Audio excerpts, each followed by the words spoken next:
Les gars, nouvelle vidéo. Aujourd'hui, on va parler de l'efficacité et de l'optimisation. Et aujourd'hui, je vais te donner des tips et en fait des idées sur l'optimisation du quotidien. Aujourd'hui, moi, j'ai une grande expérience avec ça parce que si tu veux, ça fait depuis assez longtemps que je cherche à optimiser toutes les facettes de ma vie, jusqu'au fait que Nolan me dise, mec, arrête de tout optimiser, tu commences à me casser les couilles. Parce que le jour où j'ai pris un chef pour me faire à manger, il m'a dit, gros, t'es vraiment un flemmard, arrête de faire ça. Et moi, j'ai envie de t'inciter à être flemmard. Pourquoi? Parce que être flemmard, c'est optimiser et optimiser. C'est avoir plus de temps pour soi, plus de temps pour les choses qui comptent vraiment pour toi.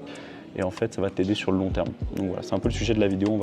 Le titre, en gros, ça va être « Sois flemmard, optimise ton quotidien ». Donc voilà, premièrement, je vais te répéter à nouveau la loi du 80-20. Donc la loi de Pareto, c'est une loi en fait qui dit que 20% de tes actions amènent 80% de tes résultats et que 80% de tes actions amènent 20% de résultats. Et moi, aujourd'hui, je veux vraiment que tu te focalises sur ce 20% d'actions qui te rapportent 80% de ton résultat. Et en gros, que tu délègues tout le reste et que tu fasses rien. En gros, l'objectif, c'est, imaginons que tu es nul en comptabilité. Je ne veux pas que tu te concentres à apprendre la comptabilité, mais je veux que tu te délègues automatiquement. Parce que optimiser quelque chose à court terme, c'est perdre sur le long terme. En gros, si aujourd'hui tu veux dire, vas-y, je vais gagner un peu d'argent à apprendre la comptabilité, je vais le faire moi-même, tu vas perdre de l'argent à long terme parce que ce sera mal fait. Tu auras peut-être des problèmes avec les impôts, tu auras peut-être des galères dans tes comptes et en fait, ça va niquer tout ton objectif à long terme. Donc, des fois, optimiser à court terme, c'est niquer le futur.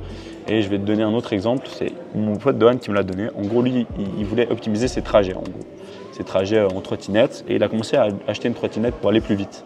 Et le problème de ça, c'est qu'il en a perdu l'habitude de marcher. Et en fait, perdre l'habitude de marcher, déjà de 1, ça pêche sur le côté physique, ça pêche sur le côté mental, ça pêche sur le côté des idées. Et en fait, optimiser à court terme ses trajets, donc aller en trottinette, ça lui a fait un downside qui savait limite plus marcher parce qu'il marchait plus assez en fait. Du coup, voilà un peu pour l'idée. Donc, optimise les choses, c'est bien, mais évite d'optimiser les choses de la mauvaise façon.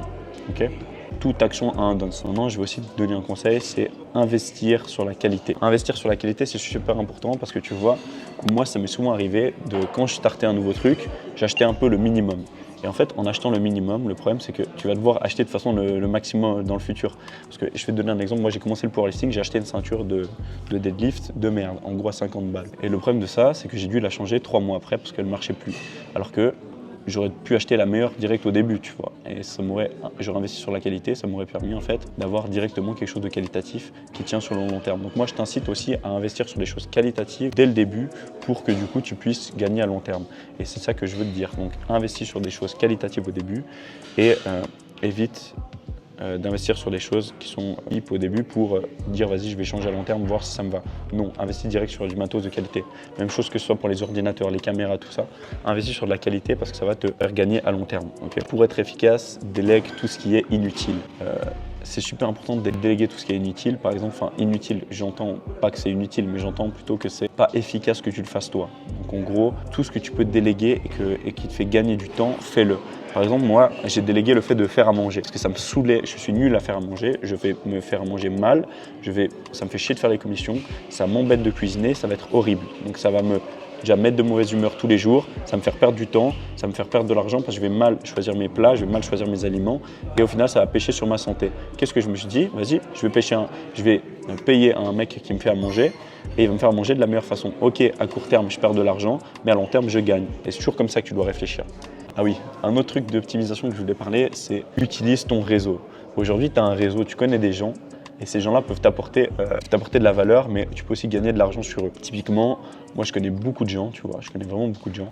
Aujourd'hui, dès que quelqu'un me demande un conseil, je délègue chez quelqu'un. Mais je prends de toute façon une commission. Donc en gros, aujourd'hui, si toi tu délègues chez des gens et que tu ne prends pas de commission, tu perds beaucoup d'argent. Parce que toute la valeur que tu apportes, tous les contrats que tu apportes doivent être rémunérés. Tous les conseils que tu donnes doivent te revenir. Parce qu'au final, c'est comme ça que tu gagnes de l'argent en fait. Quand tu as un réseau, il faut le monétiser et c'est le truc le plus important. Par exemple, imaginons, il y a un de tes amis qui t'appelle pour des meubles. Et il veut que tu vendes des meubles à un immeuble ou un hôtel. Toi, tu lui donnes le contact de l'hôtel, mais tu n'as pas fait signer de contrat avec lui d'apporteur d'affaires. Le problème, c'est que lui, il va deal avec le mec que tu lui as apporté, prendre un max de bif, et toi, tu auras touché 0. Et bien ça, c'est une problématique. C'est pour ça que je te dis, négocie toujours les contrats et sois apporteur d'affaires. Donc, ça veut dire que dès que tu utilises ton réseau, il faut que tu aies des contrats derrière pour que tu puisses gagner de l'argent à ce niveau-là. Bref, la fin, ça va être trouve une balance dans ce que tu fais. C'est bien d'optimiser et de vouloir tout tester, mais il faut quand même trouver une balance. Parce que par exemple, je vais donner un autre exemple. Imaginons que tu veux travailler 3 heures. Tu te dis, ok, j'optimise mon temps, je travaille 3 heures sur mon business. Le problème de ça, c'est que tu ne vas pas prendre de temps pour penser, pour réfléchir, et 3 heures encore, ça va. Si je te dis, tu vas charbonner pendant 3 semaines sans rien faire d'autre, le problème, c'est que tu ne vas plus avoir les idées, parce que tu ne vas plus penser, tu vas tout le temps être dans le rush. En fait, le fait de te retirer un peu du business, de l'opérationnel dans un moment, ça va aussi te permettre d'avoir plus d'idées, plus de pensées sur ton business, et ça va en fait le faire grandir à long terme. Et ça, c'est super important. Donc, des fois, il faut aussi doser, il faut avoir une balance, et tout est balance, tout est équilibre. Et le jour où tu auras trouvé ton équilibre entre optimisation et efficacité, ça sera le meilleur truc que tu pourras faire. Donc voilà, c'est un peu tout pour la vidéo d'aujourd'hui. Je ne sais pas ce que j'avais à te dire de plus. Je crois que j'ai tout abordé les points que j'avais notés. Bon, c'est tout pour aujourd'hui les gars. J'espère que cette vidéo t'a fait kiffer. Moi en tout cas c'était cool, on est posé au palace avec des potes en train de travailler. Si tu as envie de te développer et d'optimiser ta vie, n'hésite pas à me follow, ça ferait grand plaisir d'avoir des abonnés en plus sur cette chaîne, sachant que je le fais vraiment pour le kiff. Et voilà, si tu aimes le business, l'entrepreneuriat, n'hésite pas à m'envoyer un message sur Instagram, ça me fera un plaisir de t'aider. J'ai même mis en place un petit système de call de 30 minutes où on brainstorm ensemble sur tes idées business. Et ça me ferait un grand plaisir de t'aider, donc n'hésite pas à réserver un créneau, je te mets aussi le lien dans la bio. À la prochaine, ciao.